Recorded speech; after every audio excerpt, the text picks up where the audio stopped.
안녕하세요. 하나님이 주시는 소명을 발견하는 방법 5번째 시간입니다. 오늘은 저번에 예고한 대로 소명의 관점에서 직업을 선택하는 것에 관해서 생각을 나누고자 합니다. 하나님의 소명은 젊은 사람들이 직업을 선택하는 시기에 많이 고민하는 그런 문제입니다. 그리고 또 새롭게 직장을 구해야 되는 그런 사람들이 진로를 앞두고 고민하는 문제이기도 합니다. 그러나 사실 이것은 굉장히 어려운 일입니다. 소명과 직업이라는 단어의 개념이 서로 겹치기도 하고 혼란스러운 부분이 있기 때문에 소명으로 직업을 선택한다 하는 그 자체를 이해하고 정확하게 인식하는 것이 어려움이 있습니다. 그리고 기도를 하고 열심히 생각해봐도 하나님께서 나에게 하라고 하시는 직업을 분명히 알게 되는 경우는 적습니다. 그래서 아주 힘들게 또는 아주 길게 이 진로 결정의 시간들을 가지게 됩니다. 하나님께서는 어쩌면 이렇게 진로를 놓고 고민하는 우리의 모습이 굉장히 좋게 또 예쁘게 보이지 않을까 하는 생각을 해보게 됩니다. 하나님이 원하시는 삶을 살기 위해서 고민하는 사람, 그것이 하나님께서 우리에게 원하는 모습이 아닐까 하는 생각도 해보게 됩니다. 저 역시 하나님 앞에서 진로를 놓고 고민하고 있는 분들의 모습이 참으로 너무나 아름답고 귀하게 보입니다. 저는 조금이라도 격려가 될 수 있을까 하는 마음으로 제가 생각하는 몇 가지 소명으로 진로를 결정하는 몇 가지 팁을 정리해서 말씀드리고자 합니다. 우리가 하나님 앞에서 하나님의 소명의 관점으로 진로를 결정하는데 가장 중요한 것은 무엇보다도 하나님의 인도하심을 구하는 기도를 해야 합니다. 우리가 진실한 마음으로 하나님께 구하면 하나님께서 틀림없이 선한 길로 인도해 주실 것입니다. 모세나 바울의 경우처럼 특별한 계시로 또 특별히 하나님께서 나타나셔서 진로를 알려주실 수도 있지만 그런 방법이 아니어도 하나님께서는 분명히 우리의 길들을 인도하실 것입니다. 구하면 주실 것이요 찾으면 찾을 것이요 문을 두드리면 열릴 것이라고 주님께서 약속하고 있듯이 우리가 주님 앞에 나와서 우리의 진로를 또 우리가 하나님 앞에서 더 잘 살아갈 수 있는 방법을 구할 때 하나님께서 기쁜 마음으로 우리에게 그런 길들을 인도해 주실 것입니다. 무엇보다 중요한 것은 그 대답이 금방 오지 않을 수 있습니다. 그러나 포기하지 않고 끝까지 주님 앞에 구하고 기도할 때 우리는 주님의 인도하심을 틀림없이 받게 될 것입니다. 그런데 한 가지 주의해야 될 것이 있습니다. 하나님께서 정해주시는 직업 또는 하나님께서 원하시는 직업, 다르게 말하면 소명을 발견하는 것이 내가 잘되고 내가 더 성공하는 것이라고 생각해서는 안 된다는 것입니다. 이렇게 되면 내가 더 잘되고 내가 더 좋은 직장을 구하는 것이 하나님이 원하시는 하나님의 소명이 될 수 있습니다. 이것은 잘못된 생각인 것입니다. 우리가 하나님 앞에 지혜를 구하고 하나님의 인도하심을 받기를 원한다면 우리가 하나님을 인도하려고 해서는 안 됩니다.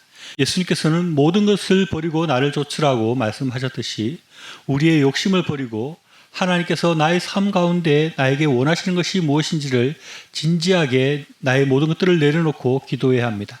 내가 하나님을 인도하는 것이 아닙니다. 내가 하나님의 인도하심을 받아야 됩니다.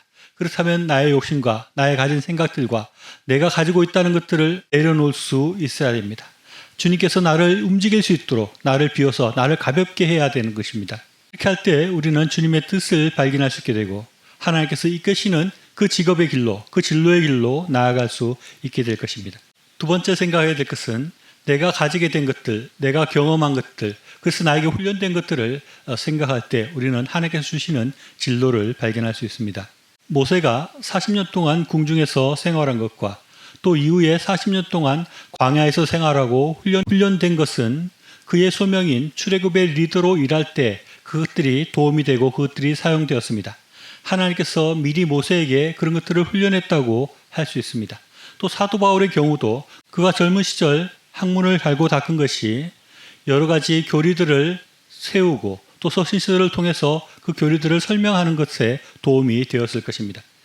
그렇듯이 우리가 이제까지 받은 교육과 훈련 그리고 경험들을 하나님께서 사용하실 가능성이 많습니다. 그렇기 때문에 우리가 가지고 있는 것들을 잘 생각할 때 또 우리가 훈련된 것들을 생각할 때 하나님께서 앞으로 시키실 일, 즉 나의 나아갈 진로, 하나님께서 나에게 주시는 소명을 발견하는 데 도움이 될 수 있습니다. 또 세 번째는 직업 또는 직장의 여러 가지 형태를 생각해야 한다는 것입니다. 직업을 생각할 때 하나님께서 주시는 천직을 발견하는 형식으로 생각하기 쉬운데 꼭 그렇게 생각할 필요가 없을 수 있습니다. 어떤 사람의 경우는 한번 발을 들여놓은 직업이 평생의 직업이 될 수 있고 평생 동안 그 일을 할 수 있습니다. 그래서 우리는 학생 때 전공을 정할 때부터 많이 기도하고 신중하게 정해야 되는 것도 맞는 말입니다.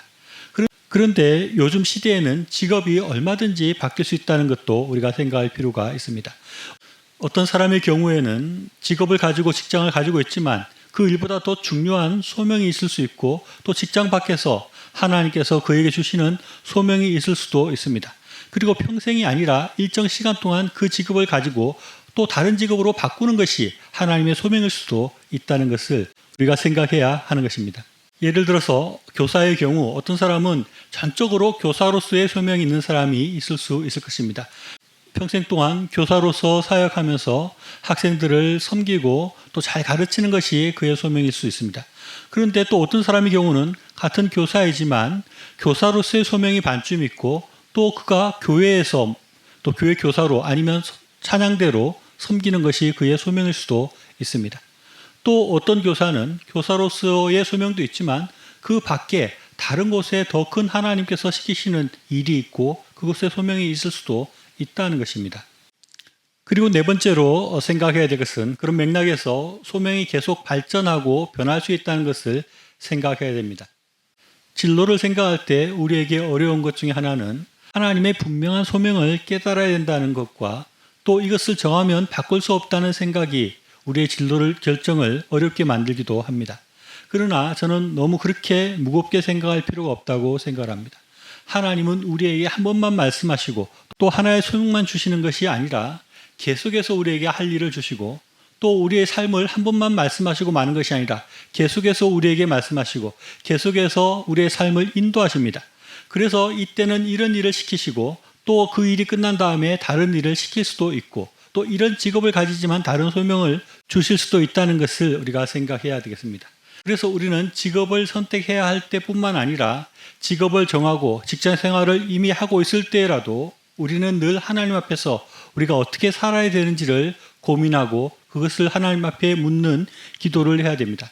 하나님께서 나의 삶 가운데 원하시는 것이 무엇인지, 하나님께서 나의 가진 것으로 어떻게 하나님과 하나님 나라를 섬기라고 하시는지를 고민하고 그 하나님 앞에 그것을 묻는 그런 태도가 우리에게 필요한 것입니다.